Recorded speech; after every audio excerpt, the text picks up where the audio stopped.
Recording is on.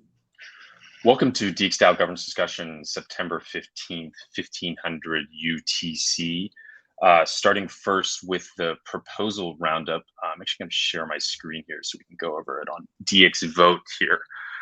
So a lot of proposals on kind of all the bases here. I guess the big one right here at the top is update swapper.eth resolver to point to the beta 5 release of swapper. So this is set to pass in, I believe, 3 hours. And this is the launch of, I guess, the big kahuna, maybe. I don't know if John wants to maybe explain what this proposal is doing exactly, because it's doing a lot. Yeah, I mean, well, this proposal, I mean, there's a lot kind of going on to support this proposal, which is why the text is a bit long and there's a lot to understand. But this proposal itself is updating the content and the hash for swapper.eth to swapper beta 5, which will point to the new deployments of the swapper contracts, the new, which uses the new swapper token and supports the converter. So people who have claimed will be able to convert to the new swapper. And again, how that works is there is not a new claimer. Everybody who has an airdrop to claim, which they are eligible to claim until the end of the year, will still be claiming from that old contract and then doing the conversion step. But that is supported with the UI. The UI will be walking you through those steps. So it should be straightforward for people claiming. Something that might be a little trickier, but is also prompted in the UI, is pulling any liquidity from the current version of Swapper on Arbitrum, and then moving it over to the new, because it's a whole new set of contracts. So anything in the old one needs to be moved over. Yeah, 500 DXT. Whoa, that's going to be a UI issue. It's Gen. The reason it says it's Gen. It's actually Gen and not TXT. Yeah. One Gen does not equal one DXT. Not anymore. No. I don't think it ever did, actually. But and then there's also a TXstat release, which is just it adds Arbitrum support. And I think that's set to pass, I think, later today or not. Yeah, maybe early morning tomorrow, depending on where you are. Yeah, that's 17. It's in 17 hours there. Yeah, you can see that. The issue is that we're staking with Gen Augusto. Yeah, but he wants you. It's a good habit to create the issues on GitHub and not just say the issues into the void. Like, they need to be tracked somewhere. So yeah, you can do that. And then jumping a little ahead, actually, but maybe we can go to Arbitrum 1 base and go over some of the proposals that were passed yesterday, which obviously related to the swapper.eth release. And hopefully they will, I think they should appear here in just a moment. But John, do you want to explain those? Yeah, so it was a long afternoon for me, and I think late night for a lot of other people working on these proposals yesterday, because there's 9 farming campaigns that are now live on the new swapper. If you go back to those proposals that we were looking at before, you can go to that content hash. You can actually see the new beta 5 version of swapper, and in there you can see that there are 9 pairs corresponding to the 9 farming campaigns in the first epoch, each epoch being 2 weeks on Arbitrum. And yeah, it took quite a bit of work to get these all through yesterday. Yeah, there's 9 different proposals, one for each farming campaign. So if you had a pair, if you want to go into one, for example, and if you click on the magnifying glass, well, actually that probably is not going to help, but do it anyway. So there's 2 calls here, and this is coming from the swapper wallet scheme. You can see that in the upper right on that side panel. So the swapper wallet scheme has been loaded up with, I think it's almost 6 to 7 million swapper token, with the intent of supporting the first few months of farming campaigns from that pool.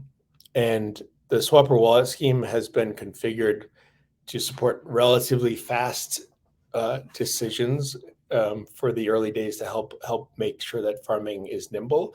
For this initial set of proposals, though, we're actually in kind of what I would describe as a temporary multi-sig mode, where the DAO has all of the right rep holders, but it has been weighted to basically a multi-sig number of people.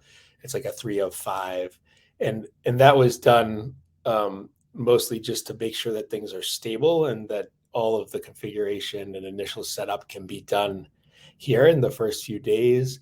Obviously, it takes a decent amount of coordination to pass a proposal when you have like large numbers of voters required and stuff. And so just given the pressure with the redeployment and the number of moving pieces, it sort of felt like a necessity. Obviously, we don't like being in this mode. And as soon as things do look I think things look very stable now. I think there's maybe a couple more steps we should take to really build confidence. And then the plan would be to kind of unwind that multi-sig, basically burning the extra rep that was given to the smaller number of rep holders. And then at that point, this base on Arbitrum will be established in the same sense as DXgov is on XDAI or mainnet.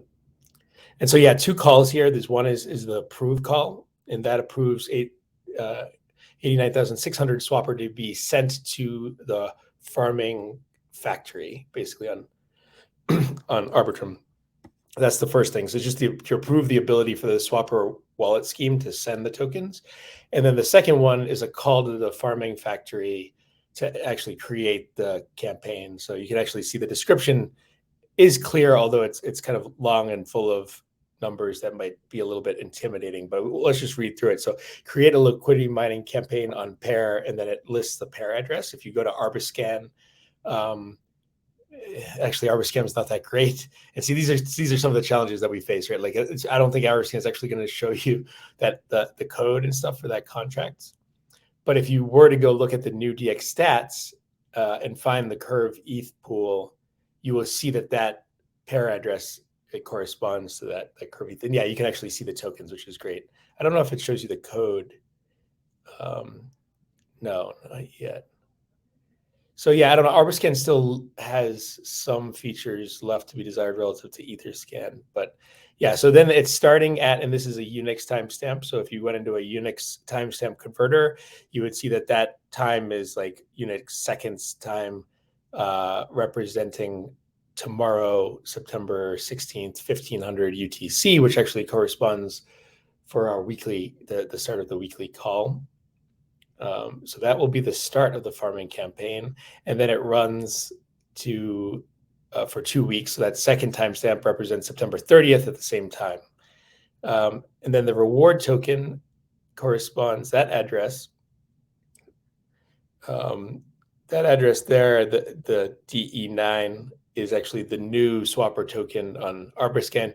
You can on Arbitrum, sorry, you can verify that on the bridge. Like if you actually look at the token list, you'll see that address there. It is whitelisted.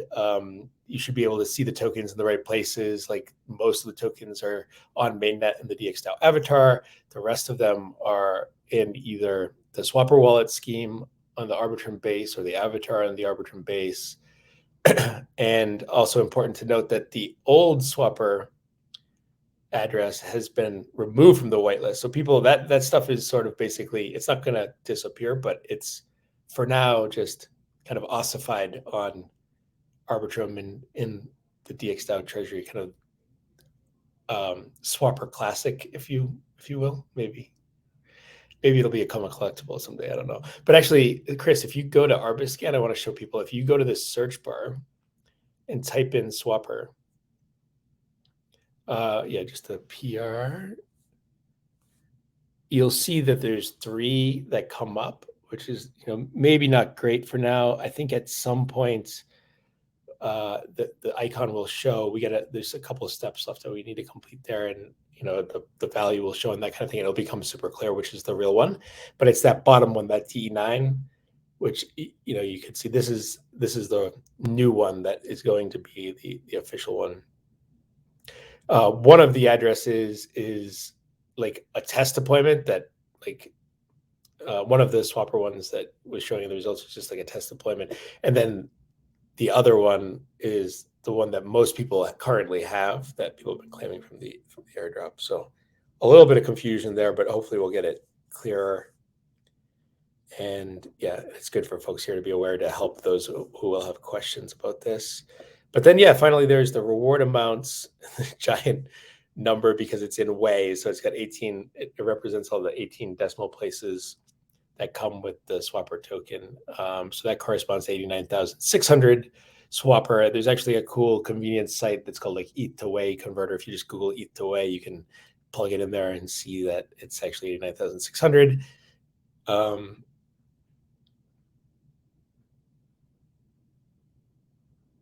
Yeah, I mean, it's good. I mean, this is what we were doing yesterday. Basically, we had like a group of people, and we were very nervous, obviously, about making a mistake with this, because if we accidentally passed a proposal that sent too much swapper or to the wrong pair, like, there's not an easy way to, like, I don't think it's actually undoable. So it's a little bit of a sensitive operation, like a lot of the stuff that we're actually doing and have been doing the last couple of weeks. But then finally here, cap put at 0 and lock status false. These are the when you are filling out a new proposal to make a liquidity mining campaign, there's a field for the staking cap. And if you put a number in there, it becomes that. If you want it to be unlimited, though, you just put in 0. So all of these farming campaigns are unlimited farming campaigns, meaning any amount of stake can be put in there. And then the last thing, the locked status being false, means that it's an unlocked campaign. If you stake your LP tokens, you can take them out.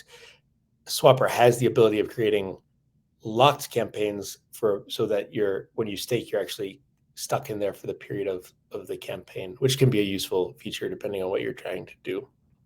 But yeah, that's basically it. You see the call data there, the parameters all kind of in one chunk. That's what's being passed around on chain and used to set up the actual farming campaign in the smart contracts. But yeah, those, like, each one of those comma separated fields inside of that params array correspond to what we just went through, right? So the addresses, the amounts, yeah.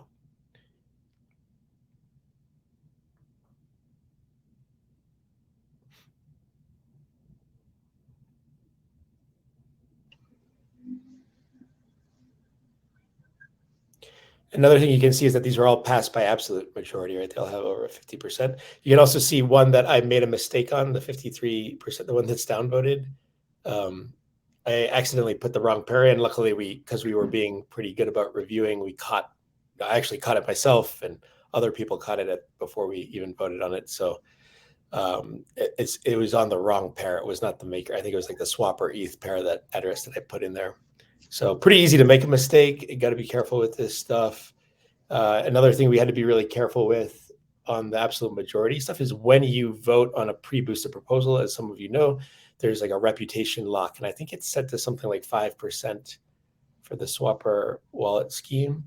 So even though we had the ability with 3 people to get past the 50% mark, we had to be very careful because every time we did a vote, 5% of that would be locked up. And so you can see if it's at 53.7, actually like 2.5% is getting locked up when those votes go in.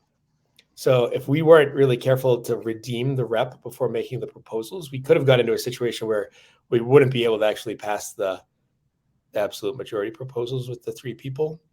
And like, why was it 3 of 5 and not like a bigger number? And this was like a practicality thing. Like, we probably would have liked to have it be a little bit bigger multi-sig effectively. But if you're simulating a multi-sig with rep, you don't have the same flexibility, right? Like, you actually have to get to a certain amount of rep. And if you want like a certain number of people to be able to pass something, they have to be above 50%. And so if you wanted to have 3 people be able to execute something, then you got to find a number that gets you over 50%. And you can only have 5 people with that number basically to be under 100%. And Augusto wants to talk. Yeah, I just wanted to make clear that the reputation that you can use to vote on a proposal is the one that you have when the proposal was created. And what is happening here is that, for example, the swapper wallet scheme, you have 5% voter reputation loss ratio. And that voter reputation loss ratio was used on all these proposals because none of those proposals got into boosted state, and that's when your reputation gets logged. And actually, it is not that it gets logged; it is burned, and later it is mint again when you redeem the proposal. So I voted in a proposal, I got my 5% of reputation burned. No, there is no issue because I'm going to be able to claim it later. But if before I claim that reputation that was burned, another proposal is created, on that proposal I will be able to vote with 5% less of reputation that I had before, right? Because it's taking the reputation that I have at the moment of the proposal creation. So if you do that, if you are not careful about redeeming the reputation, then creating another proposal, it happens what Sean said. You can get into a loop where you get a lot of reputation burn, and later you have to claim it all at once, and it was going to be harder to pass a majority vote. So that's very important. The reputation that you use, that you can use to vote, is the reputation amount that you have on the moment when the proposal was created. And yeah, I think the redeem button is now actually working. I was using it yesterday for getting your rep back. And yeah, you can see this effects with the curve width proposal at the bottom of the screen here. See how it's 51%. It's the same addresses voting as in the other ones with 53. But what had happened is that proposal had been made before people had claimed their rep on a previous one.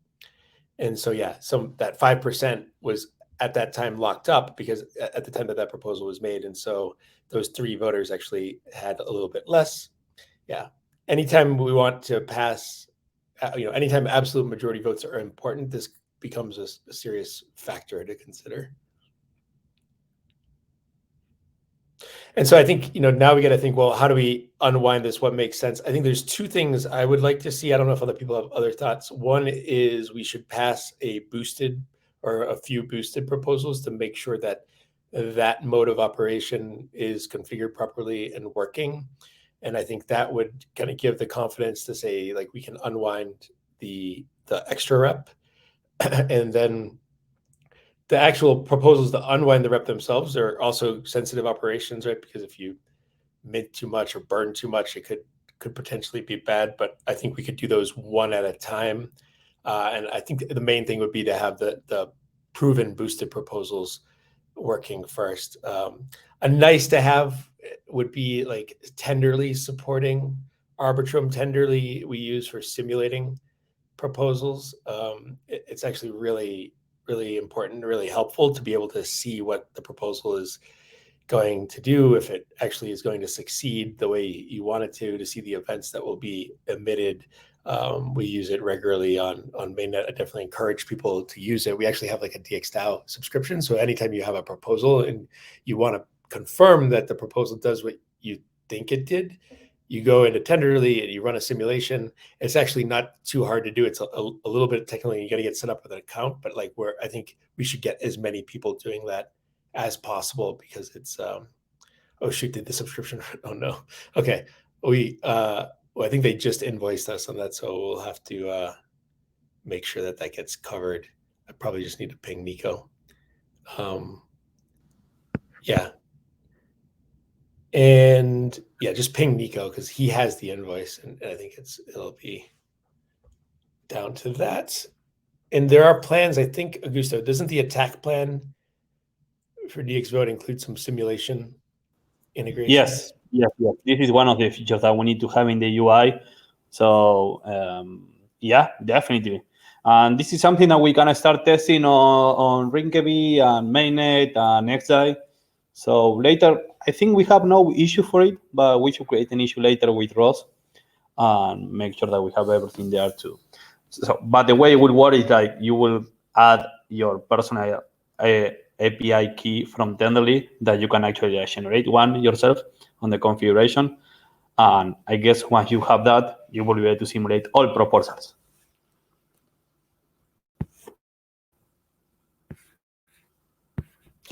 Yeah, there's some cool, I don't know if people probably are already familiar with DXvote, but I think it might be worthwhile to go up into the settings and to see like where you can find the schemes and the permissions, and also the addresses that are, I think it's that little chart thingy, the BART icon. And then schemes is where you can see the different schemes. So we have the register wallet scheme. And a key thing here to understand the power of the scheme is this controller permissions. So if they can make a generic call to the controller, it's sort of a I don't know, for lack of a better word, like a powerful scheme that can do things from the avatar. I got that right, Augusto? And so, yeah. Yeah, positive. Yeah. For example, the register wallet scheme, it can do anything on the controller. The master wallet scheme can only execute generic calls, which is basically making calls from the avatar contract, which on mainnet, for example, is the contract that holds our funds. And then you have the quick wallet and swapper wallet scheme that they are not going to make any call to the controller, but they can make calls from themselves and use the reputation and the voting machine the same way that we use in the master wallet. So you can see there are all the parameter configurations. For example, how much reputation do you need to execute a boosted proposal? How much it is the reputation it is allowed to change in a proposal in a scheme, if it can mint, how much both the reputation loss ratio, the minimum DAO bounty, everything. And on the other, you have a permissions view where we have all the permissions listed that every scheme can execute. That was added last week. So this might be kind of hard to understand, but basically this is all the permission that that the schemes can do. For example, you can see there that the quick wallet scheme on the Ethereum asset can call any address and execute any function with any value. And for example, and if you go to the bottom on the last permission is the swapper transfers, the DXg transfers. So these are all the transfers that are from asset to the function that they can execute and any value. The initial configuration that we use in Arbitrum was a very flexible one, so we are allowing everything to happen. And one of the steps after or maybe before start removing the reputation, the extra reputation that we use, is to curate a bit more these permissions. So we make sure, for example, that the swapper wallet scheme can only make calls to the swapper protocol addresses and the avatar. So it will act as a relayer of ether and tokens between the avatar and the swapper protocol. I almost feel like we should talk a little bit about what the different contracts are, because I think even if you're familiar with stuff, it gets a little, maybe not everybody understands. Like, I think it's taken me a while to even get a good grasp of it. So like, just briefly try to talk a little bit about it. The avatar is the address that is like kind of like the identity of the DAO. That's where the treasury is stored. That's like where ownership of ENS addresses are assigned. It's sort of like the identity, the address to own things, and where all the main like calls come out of. Like if you actually want to send funds from the treasury, or do important things like update the ENS content hash, like that is coming from the avatar. And that's why these permissions, like calls from the avatar, have to be enabled, right? So, but like the controller is sort of what it says it is, right? It's sort of managing the way the system works, like where things can be done, and everything goes through the controller before getting to the avatar. And all these schemes are, how would you describe it, Augusto? They're like voting mechanisms. They're each their own smart contract that has a certain configuration that allows like control, like not controls, the controller controls, but like specifies how voting works under that scheme.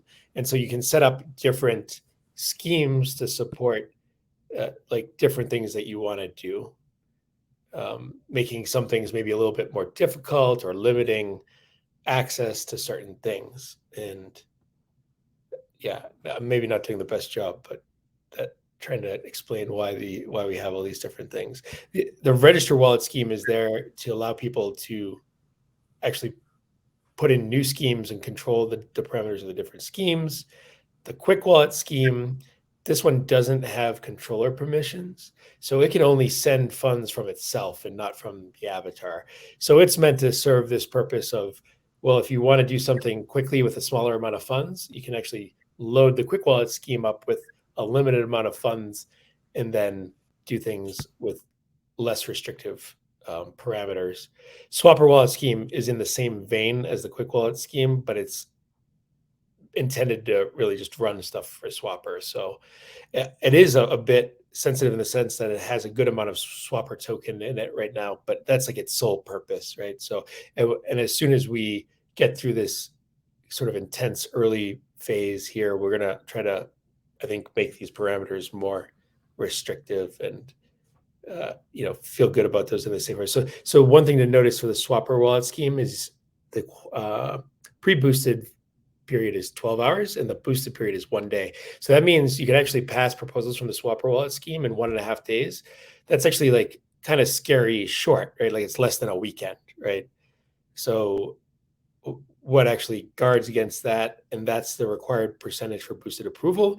So the only way you can pass a proposal in 1.5 days, though, is you still have to get at least 10% of the reputation to vote. So that provides some safeguard against, a rogue attack by trying to sneak a proposal through on the Swapper wallet scheme. You'd still have to get a few, at least a few rep holders with significant percentages, or like a larger number with smaller percentages to get to that 10% threshold.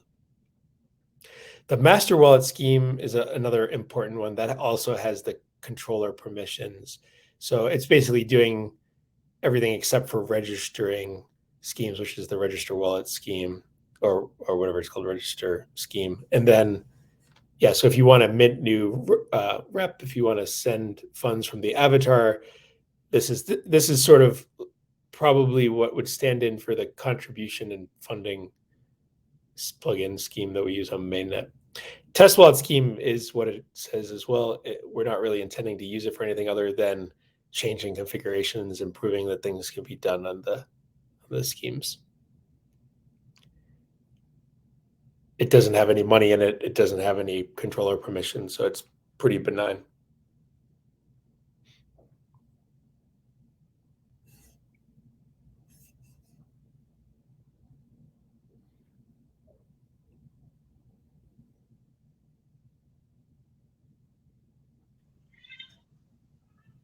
Cool. Anything to add there, Gustav? Just kind of whenever we're going through this.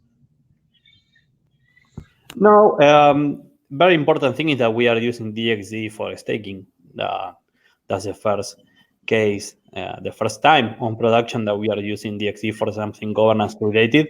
We haven't boosted any proposal yet, but it's coming. We are using a DXgov voting machine. This is the first version. So I think that's very exciting, and it's going to be even more when we start seeing DXgov being used in Arbitrum to boost proposal, right? Definitely. And I think that's a question we should be evaluating: is did we get the staking amounts correct? Right? Is it the right amount because the DAO itself is actually spending a little bit on the automatic down stake. So even like with these Swapper wallet scheme proposals, like Augusto said, they were getting passed with absolute majority, so staking was not required. But if they were to have been boosted, the DAO itself would owe that 0.2 DXD on each one of those proposals. That's about $100 and something of DXD. It's meant to be like sort of a guard against like any proposals easily being voted, and also an incentive for people to participate in the staking game itself, right? So it's basically a bounty, a reward for stakers to go after, which is meant to engage people in the staking kind of ecosystem, which is important for how governance works with DXDAO. But we can change that via the register scheme. So, and of course, you're not actually getting the DXD right now because there's actually no DXD in the base, but it's like when there is DXD in the base, you would be able to claim that DXD as a reward. It's kind of like DAO debt. DAO debt, yeah, a little known but kind of interesting feature of the smart contracts for the governance here, that the DAO actually can carry debt basically by proposals that are passed that are supposed to send a certain amount of tokens to somewhere. When the DAO doesn't actually hold those tokens, it doesn't mean that it won't be redeemable in the future. However, there is a limit to that, if I have this right, Augusto? Because, and this is actually the parameter that kind of screwed us up at the beginning. But there's a max time to execution. And so if you don't, if the debt is not resolved within that period, I think the ability to actually claim it goes away. No. The redeem can be done at any time. This is something that we can change in the next versions of the voting machine, because right now it was designed in a way where if you have balance, you have to, if the avatar has balance of the DXC token, you can redeem it at any time, right?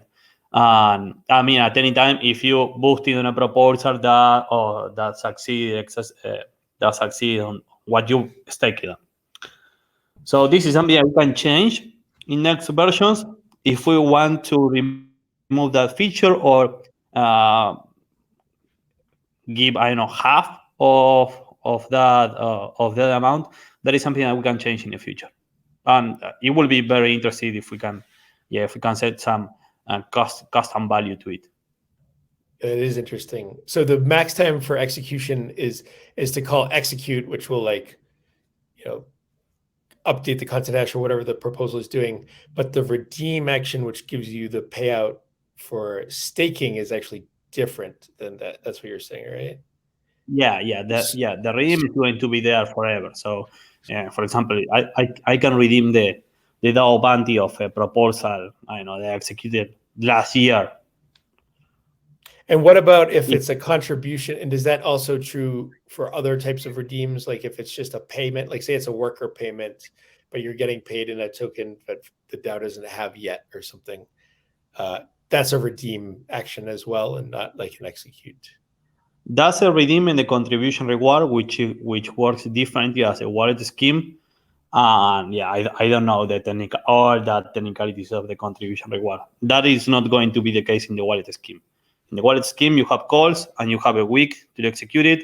A week, the max second for execution for the proposal to be executed, and then you have the redeems, which is the redeems of stake tokens, the reputation, and that's it. So it's sort of like a question of how would DXDAO handle its debt, right? Like, is it always good for the debt as long as it has it? Does it actually change? So you're saying there's actually the ability to potentially change that over time? Yeah, we should change it. We should be able to set, for example, the master wallet scheme. Okay, we want to set the minimum DAO bounty for 1 DXC, but we don't want to refund the 1 DXC, right? The minimum DAO bounty. We want to give half of it. If not, it will be very expensive to have the kind of this, like this, simulating downside, right? With no real DXC being staked by the DAO. Right now, everything that you use as minimum DAO bounty has to be repaid, or can be repaid once you have balance.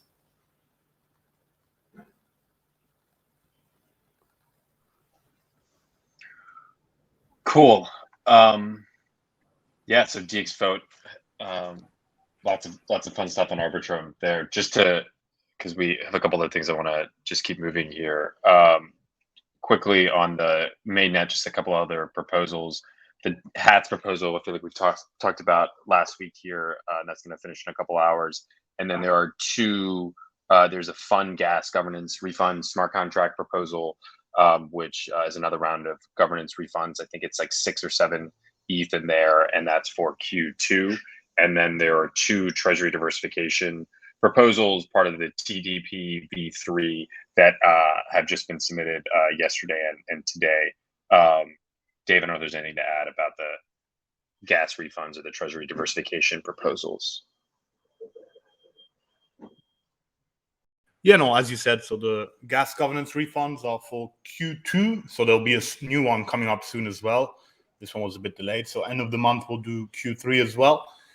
And just on the first Treasury diversification proposal was submitted on Monday, and that one actually also includes 5 extra ETH, which is for refunds for the multi-sig signers. So of course they will also incur fees when they do trades or relay funds from the relayer. So there's also 5 ETH in there. Just to refund the multi-sig signers, yeah.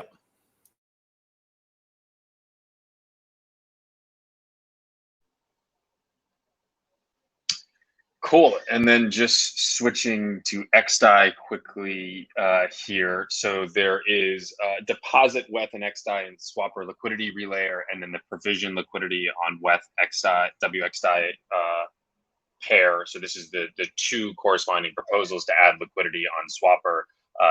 Dave submitted this. We've been working on this. This was for a mainnet proposal before there. And so it should be, we've done this a couple times. It should be fine. This is actually when I ran into the Tenderly issue. I was looking at that, but anyone, it's set to pass, I think, in a day. So have a look at that to see if there's any questions on that.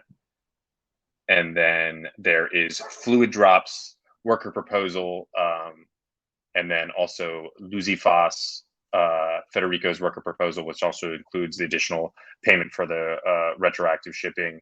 And then to give a little bit of highlight on DXvote, there's Caney Fork's worker proposal, which was just submitted through DXvote, including claiming, issuing USDC and minting rep. So I think going forward, I'm going to hopefully be doing all of the proposals through DXvote, and I think everyone else can follow suit there. DXvote is kind of perfectly capable of that. Augusto fixed one last little thing on the mint reputation there. But this is I think a big step forward for DXvote in terms of taking control of our actual governance.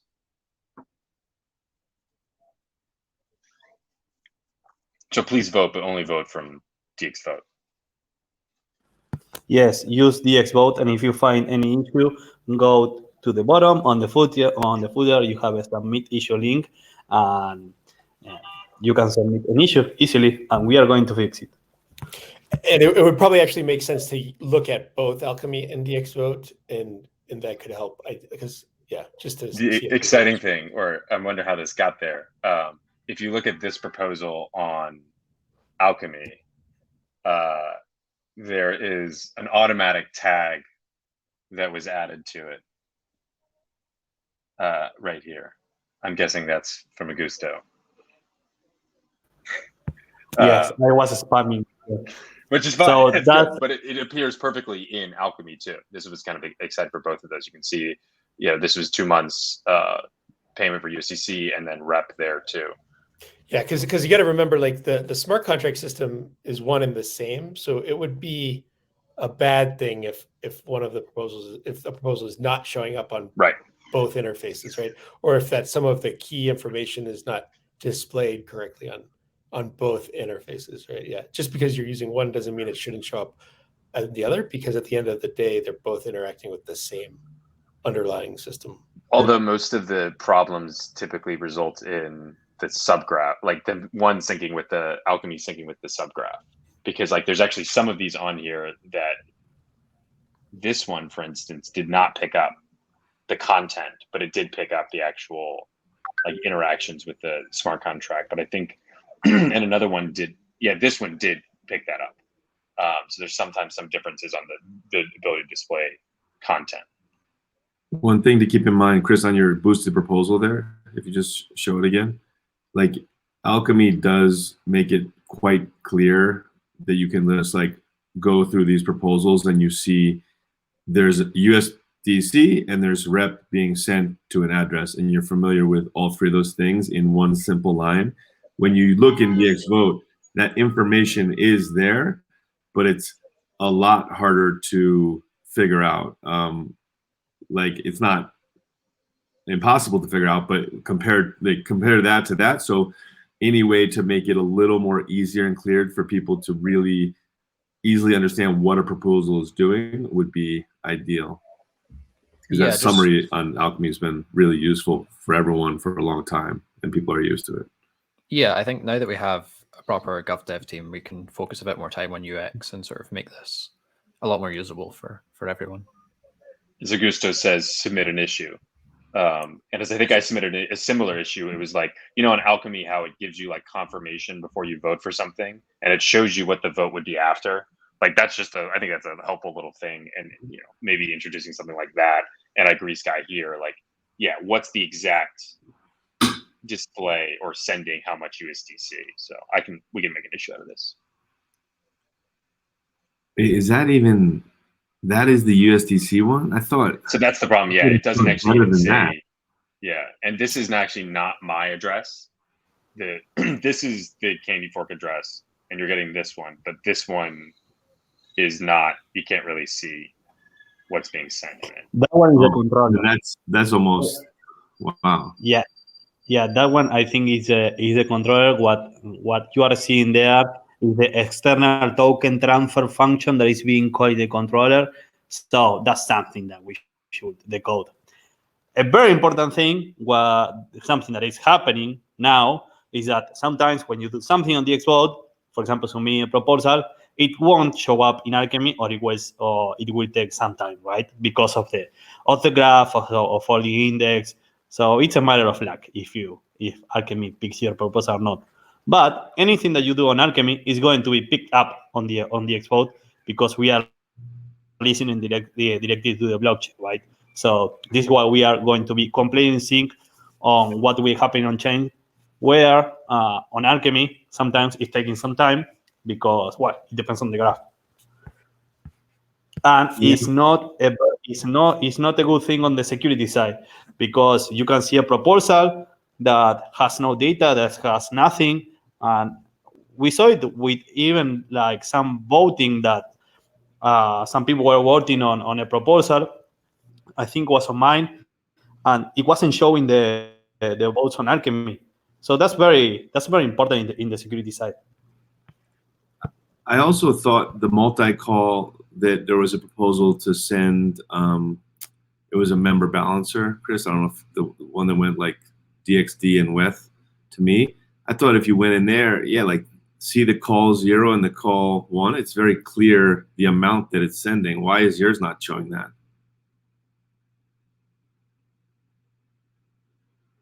Like that's very, you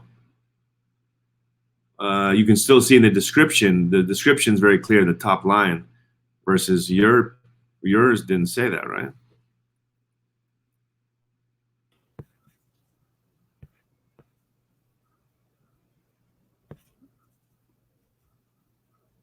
Well, it depends, because that's a proposal on the contribution, and another one is on a multi-call. So the contribution reward is super messy. Actually, it's very limited, and I can't wait to get rid of that scheme. It limits a lot of stuff that you can do, and it's way harder to decode what is happening on the contribution reward, which is actually here not 2 calls. It's actually only 1 that is happening. Anyways, but that is how we are showing the mint of reputation, the transfer of value, and the external token transfer.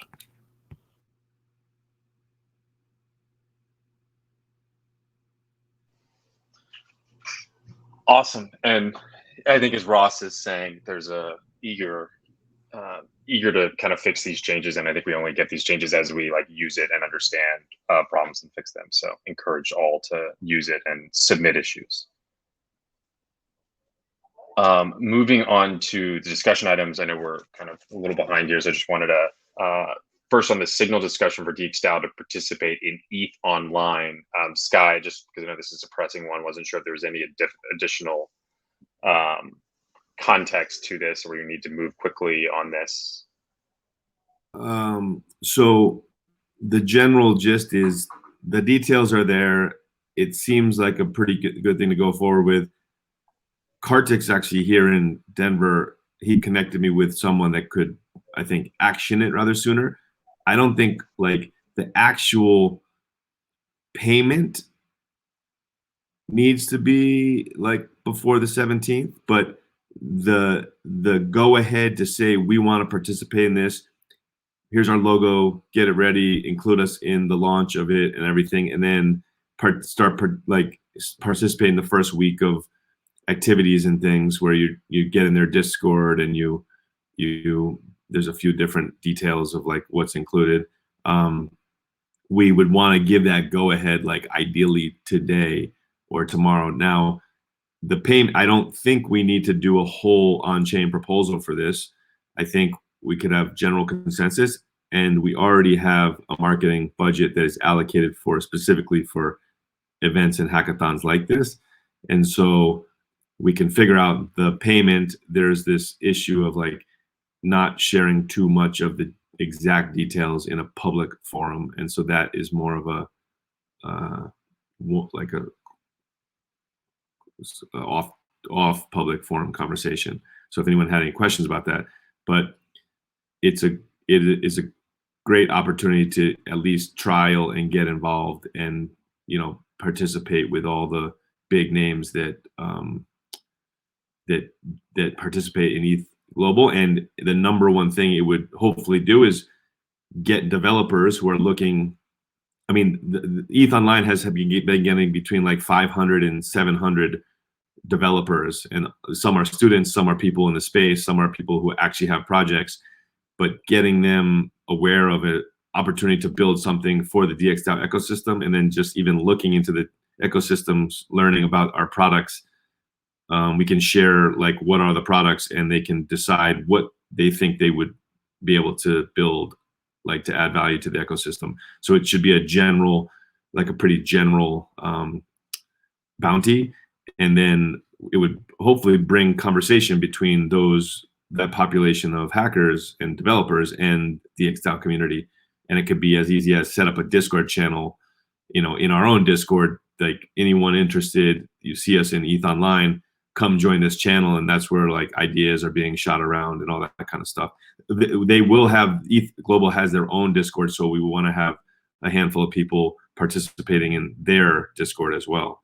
But that would be the summary. And the cost of basically the package would be, there would be a payment from DXDAO, probably from the multi-sig in the next week or so, of $10,000 is the package, and then you commit to a prize of, it's 4,000 I think, or 5,000 to be the award for the best, or whatever you want the bounty prize to be.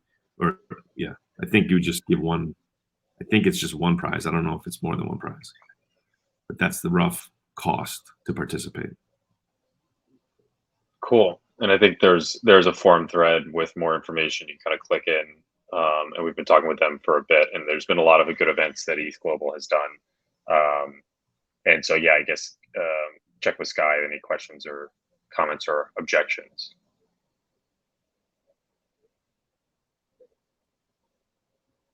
Awesome. And then moving along to the next topic, I'm going to skip over coordinate for DXDAO contributors because Venki is not here, but wanted to talk about the extend DXD buyback program for another $1 million draft proposal. So I think as most people might be aware, we are quickly approaching the $2 million limit set by the second buyback extension proposal for the amount of DXD purchased. This is 5,230 DXD. Let me just share my screen here. Yeah, and so this was, we've had 5,230 DXD. That's an average price of 0.144 ETH DXD. This is 10% of the DXD circulating supply. So the DXD circulating supply was like 49,000 or something like that. So we're just over 10% there. The proposal would extend the buyback program for another $1 million to $3 million total. It would keep all of the same parameters that were established before. So the 25% daily volume limit, the flexibility to go up to 5% on the slippage tolerance, and then also the accounting for how the DXD purchases are calculated. I will say that just in kind of writing this text, I think I'm hoping that this text kind of builds momentum towards or kind of signals DXDAO's intention in terms of the buyback program at large. So there's some, I think the text in here basically says that there has been 756 ETH that has been used to purchase the 5,230, and tying it to the buyback reserve, which is what is due to DXD holders. And so I think that kind of ties it in there and maybe signals further that will be there. It does not include just some kind of discussion points. As I said, it does not change the 25% average daily trading volume. There's a discussion on this. We have compiled some additional on-chain data, but the average daily trading volume really stayed the same really the last couple of months. I think changing the 25%, we could talk about it, but I think the bigger thing is trying to work on the volume. And I think that this process has actually been relatively quick in terms of executing on this. So I don't know if it's really increasing the buy side, the daily buy size will really change things on that. This is, as I said, it could extend it for another $1 million. We could do $2 million considering what this had done before. But I think keeping it the $1 million kind of forces us to have this governance discussion conversation there. And yeah, so just wanted to kind of check in with people. I'm wanting to get this to an on-chain proposal on mainnet and XDAI relatively soon, considering we are going up against the 2 million purchases now. So we want to continue doing them. We need to get the proposal passed, but wanted to open up the floor for discussion or comments on the extension signal proposal. Is there any thought about as swapper farming launches and focus on like some DXD pools on the 3 different chains and driving value to different places, and maybe Arbitrum doesn't become the main place where DXD traded, but maybe it is. Is there like be ready for adjustments? I mean, I don't know if we can do this on. Is the only chain we can do this on right now is XDAI, right? Yeah, because right now it really is relying on the GP relayer and the Gnosis protocol, really. That's really the thing that allows us to interact with and make these purchases in this trustless way. So that's really only running on XDAI right now. So because we are talking about other ones, but I think for at least like the next month or so, 6 weeks, whatever this proposal would just be on XDAI, really. Because they're limit orders, I guess the risk doesn't really matter as much. So even if you had 90% of DXD in a pool on Swapper on Arbitrum, the fact that as long as there's people that are arbitraging between the 3 chains or whatever, it's okay to leave your limit orders on XDAI and effectively get it done. Because all like the volume. If we were doing market trades, it would be you wouldn't want to do that, I guess, right? I mean, I think there is some concern and discussion about splitting liquidity into these different pools that we should have, because I think it does prevent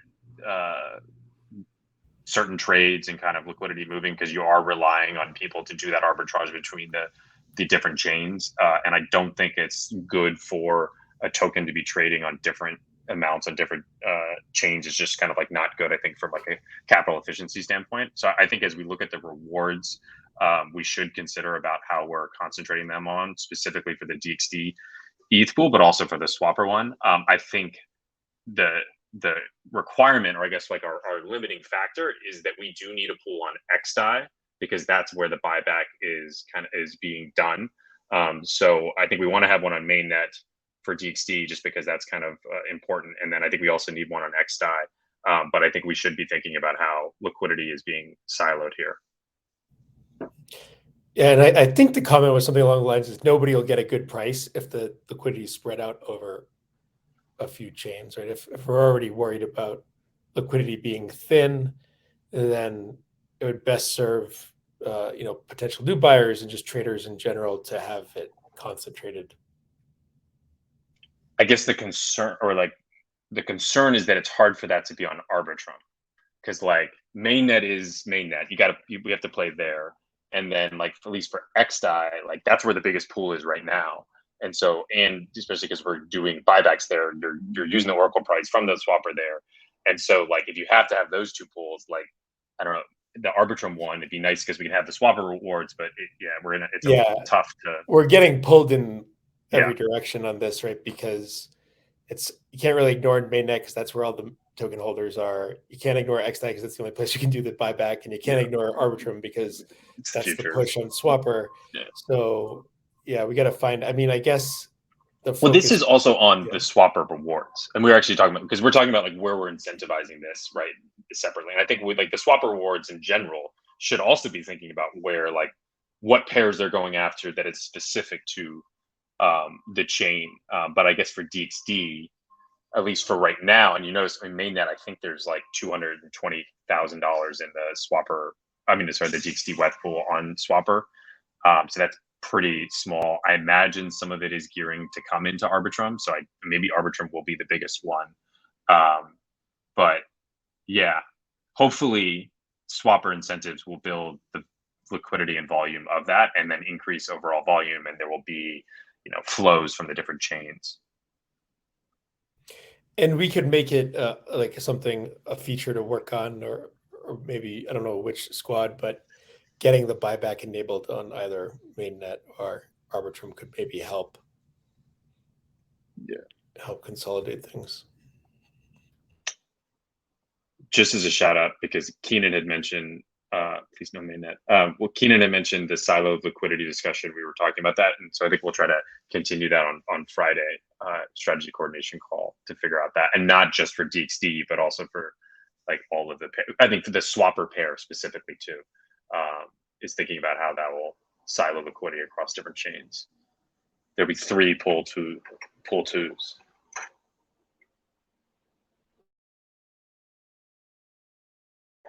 But on the kind of buyback extension proposal, is there anything, any comments or anything about any objection, I guess, or comes support maybe submitting this on chain in the next day or so?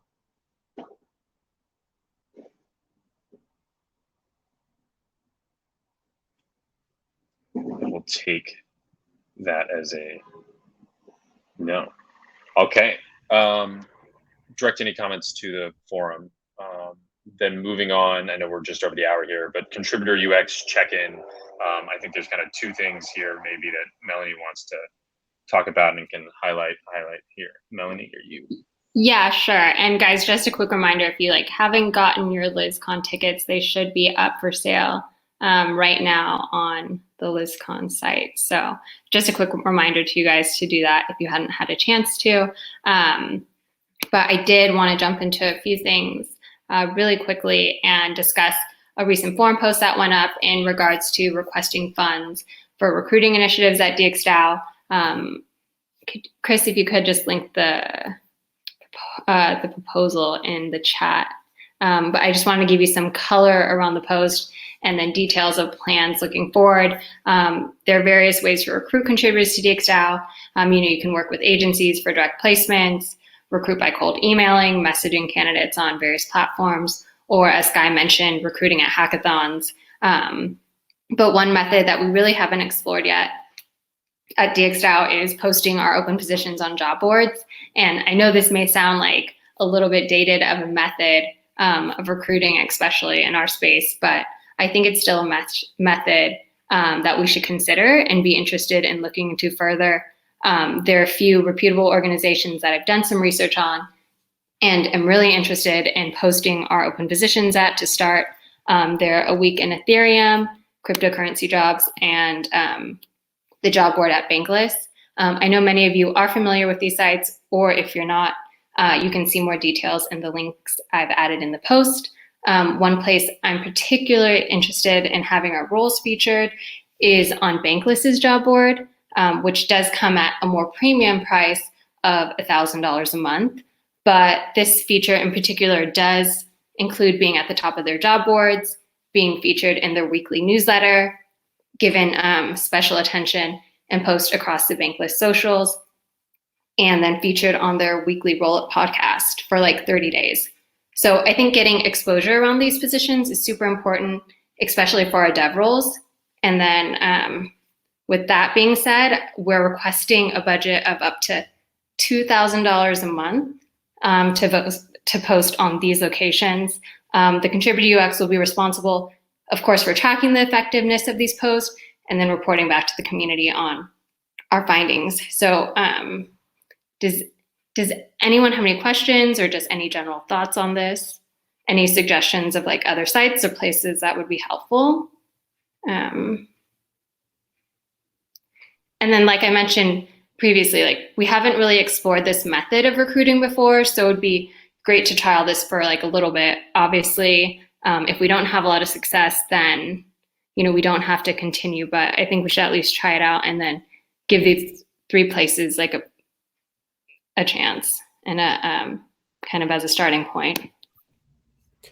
Yeah, I just want to say I think this is a great initiative, and I think there's obviously a really big need for more developer capacity, developer QA, and I think this is kind of a thing that makes sense to explore, and that if it goes well, that maybe even more budget would make sense. And I think it has the added benefit of raising awareness for DXDAO. I was saying this in the chat this morning, like we're in Denver for MCon this week, and it didn't take too many conversations just to be kind of reminded and made aware of how little people are generally aware of DXDAO. And I think just getting it out into these publications has like a double effect of not only are you letting people know that we're looking for certain roles, but also just like making people aware of DXDAO. So it's almost like doubling as a branding marketing spend as well.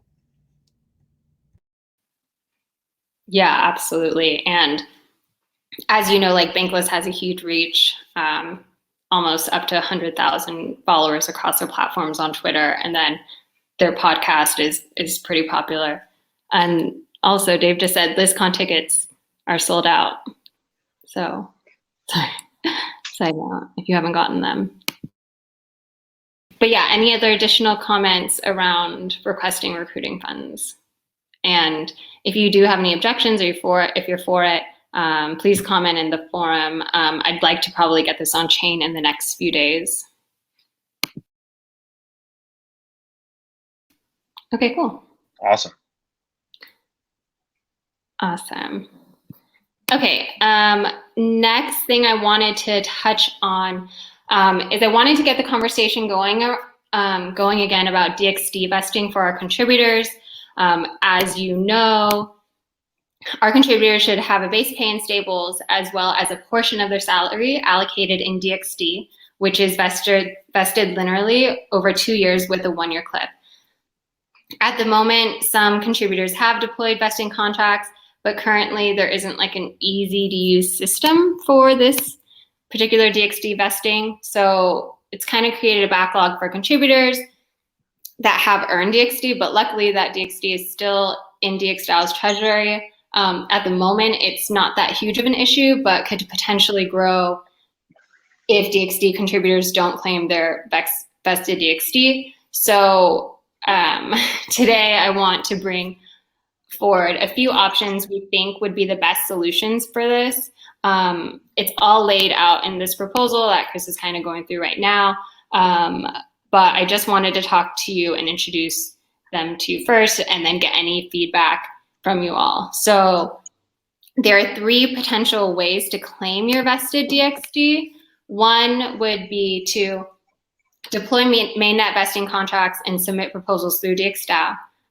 This already kind of fits into the DXD vesting structure that's laid out in our guidelines, but it's definitely an expensive way because of gas costs. Most recently, Sky deployed his DXD vesting proposals, and they're great examples to look at if this is the route that you would potentially like to take. The second way to claim your vested DXD is on on XDXDAO. This option does not require any vesting contracts. Instead, contributors can just claim their DXD through their regular monthly worker proposal once it becomes available. I know that Chris, is potentially going to use this option as he's nearing his 1 year at DXDAO. If Chris, you wanted to mention anything around this potential option as well. Yeah, I think with this broadly, like as you said, this is something that will maybe grow in importance, but for like right now, it's very much a case by case, individual by individual like scenario. So there's Caden with a K to kind of think about, who's passed the year, and then also Zet and myself have just started passing that year. So we can think about how those, for a lot of other people, they won't actually be passing the year for like 2 to 3 more months. So maybe the like third option is a more realistic thing for doing that there.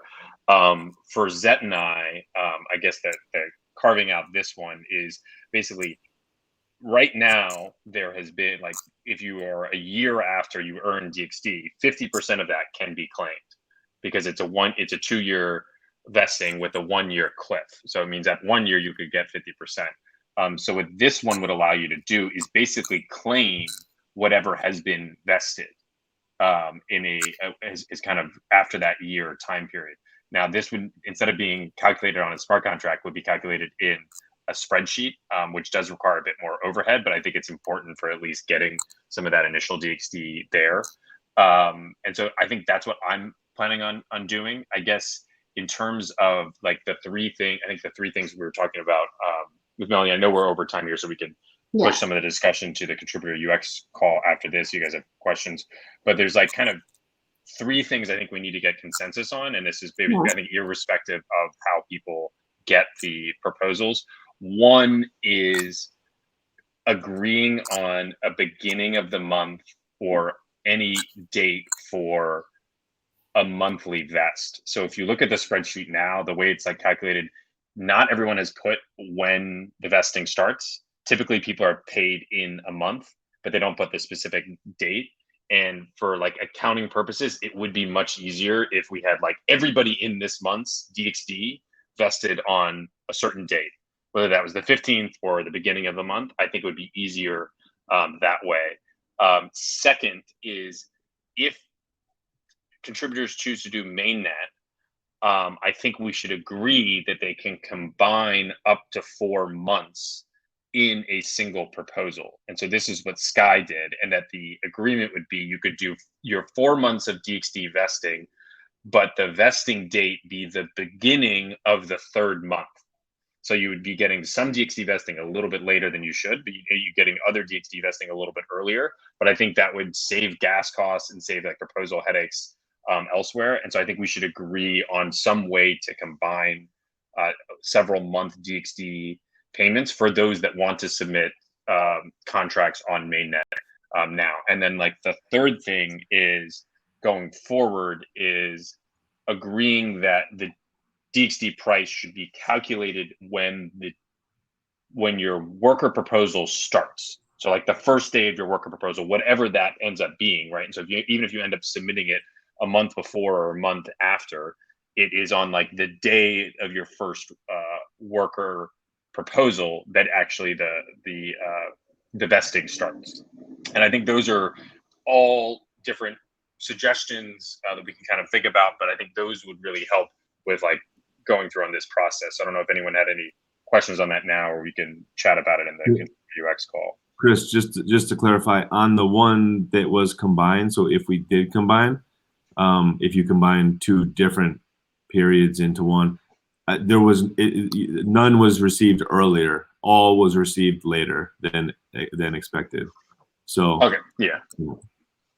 I guess if you do, so it was like the May 20, whichever one it was. It was just pushing. It was just pushing one date. Set later, basically. Okay. To make it cheaper. Yeah, and I just want to acknowledge that this is a bit of a headache, and apologize from the technical side. This is one of the things that we had a couple of attempts to solve that didn't get across the finish line, and it is obviously important. So yeah, I apologize to anybody who's kind of feeling stressed about this or wondering why their DXD isn't already in place. And it's just another reason why having a very strong and capable governance squad is really important going forward, so that we can support these kind of initiatives from within. And there was obviously talk of like people might not be comfortable locking up certain amounts of DXD in a vesting contract on XDAI. But if we took that approach, the vesting contract solves the accounting headache, the calculation headache, the when you do the proposal headache, the actual vesting contract, the code makes it super easy. So if you will be willing to do it on XDAI, we could do the vesting contracts on XDAI, and then there is no headache anymore. And the goal will be with the governance to have it all automated, right? This should be something that is simply done through the governance UI. Like you should be getting approved for your periods and basically clicking a button to collect whenever it's ready, right? And the accounting should be handled on chain, right? We have the power of software like to handle this stuff, and it shouldn't be an accounting headache. And it's just a matter of we're not there where we need to be technically yet, and so we're relying upon the manual efforts of contributor UX and governance folks to like come in and like handle this right now, which is much appreciated. But we need to get hopefully sooner rather than later to a point where it is fully automated. Like this shouldn't really be something that we have to even think about. Yeah, and Sky, I think that could be another option, right? The contracts in XDAI. I guess like I think that's like a medium-term option that maybe doesn't really. It's like a too cold or too hot because I think we need something that works like right now. That would be getting the DXD, and then the long-term solution of like developing a whole system. So I don't know if we want to develop a whole system for deploying contracts on XDAI or just wait for what we're thinking there.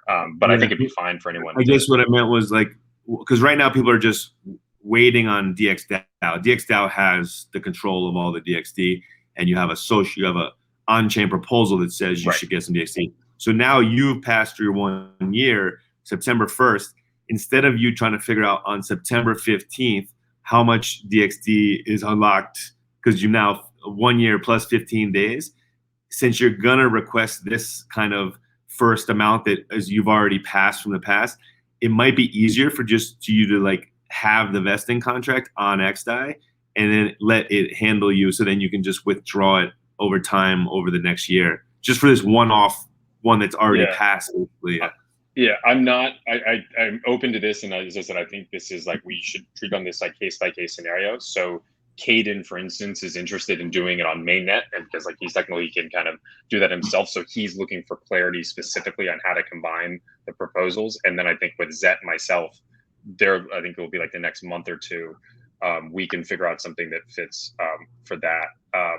But I do think it's just like giving people options to be able to do this. And Augusto has the best solution. We could just use DXgov. Yeah, I mean that's So that's why I think we don't want to put too much effort into kind of like solving this in the short term, because it's actually not a huge problem right now. The big problem is that maybe people like, if you're afraid that the DAO won't pay you, like if it's an investing contract, the DXD is there, and like that's kind of there, and so there is a little bit of trust. So I'm very open to anyone that's like, I've earned this DXD. It says it's going to be vested in a year. I want to have it in a vesting contract that like I can claim, and like if that's the way to do it, we should definitely allow that. But if you're not concerned about that, I think it's a little bit different. Well, I have the best solution, and it's not DXgov. Okay, well, before we get into this, because actually the other thing is, no matter what the solution is, we like have to figure out the accounting for all of this. And that's like a bigger headache to get the consensus for that. It's like we have to get the spreadsheet for that. And then once we get everything figured out, like you can, set it any system. Well, but the best solution when you get the accounting and which DXD vesting we have to deploy for each developer is me. Once you get all the DXD vesting that you need to deploy, I can deploy them. I can ask a refund later, and I can deploy all the DXD vesting for our workers or mainnet. I can document the process, and it's going to be super easy. So So just I can handle my Augusto your DXD, and then in a year, in 2 years, he gives it back. No, but for real, if we know which vesting do we have to deploy, and how much DXD we are going to need, I can deploy the vesting contracts. We send the DXD to the multi-signature wallet, and from the multi-signature that we are using on mainnet, we send the DXD to each vesting contract. Let's say if we are 10 workers and we have to create 4 vesting for each worker, we have to deploy 40 vestings, and that is going to take us 1,000 DXD. We send that to the multi-signature, and we send one to between the 40 DXD vesting that we are creating. It's going to take some time, maybe like a few hours to execute, to create all those 40 vesting contracts. But again, that is something that we will need to execute every few months till we get DXgov on mainnet, and we can do it on each proposal automatically.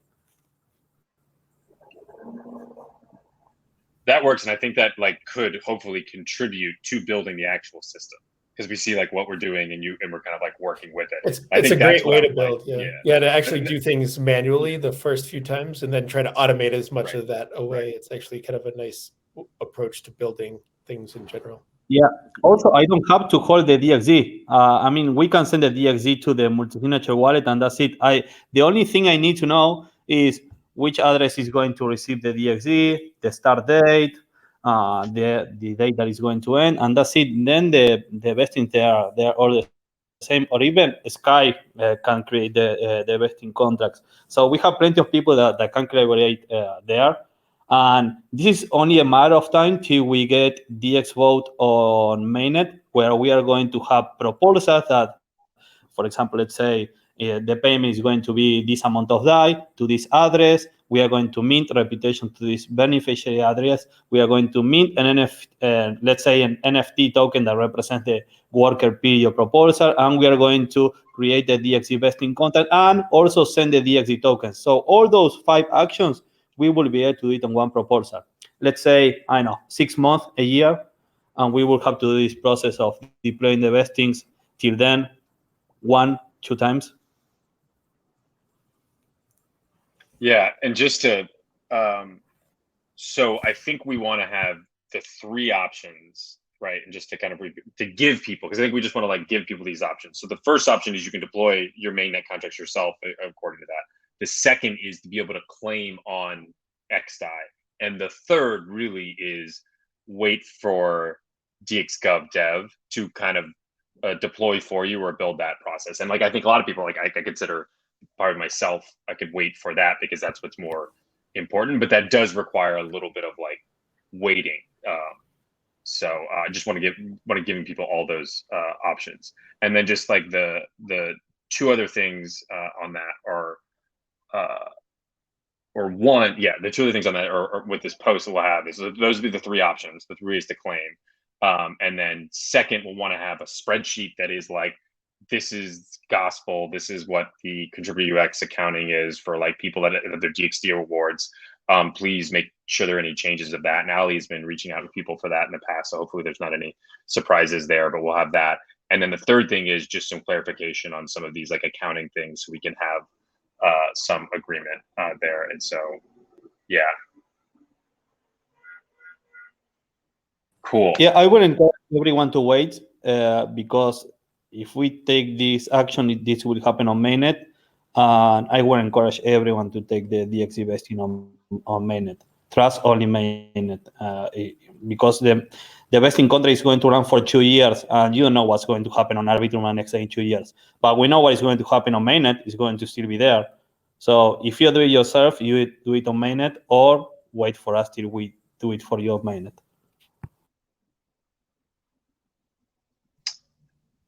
Trust DXvote. That's why I submitted my proposal with payment and rep minting through DXvote today. So next steps, there'll be others. Me too, but I requested 9 billion USDC. I hope that's yeah. fine. It's got USDC is 6 decimals. That's like the decimals. Zeros, I guess. It's a very important thing to note when dealing with the actual units on blockchain that USDC and WBTC have different numbers of decimal places than your typical ERC20. WBTC is totally 8, right? Totally a side note, but important. Always remember Yeah. that. Yeah.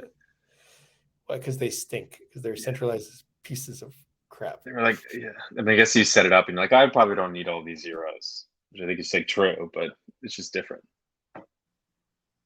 Did you know if you just made Ethereum, but instead of 18 decimals, you made it so you only had like 3 decimals, then it could like run 100 times faster and more efficiently? But then you couldn't send $5 to someone. Yeah, you could. You just can send 5.001 bucks instead of 5.00 $0.0000001. There's a huge But difference. not 5 pesos. What about pesos argentinos if you want to say five Right. pesos, right? I think there might be some other implications too to that besides just the amount that you're sending if you were to actually reduce the. I do love it as a solution. Get rid of the zeros. We've solved it.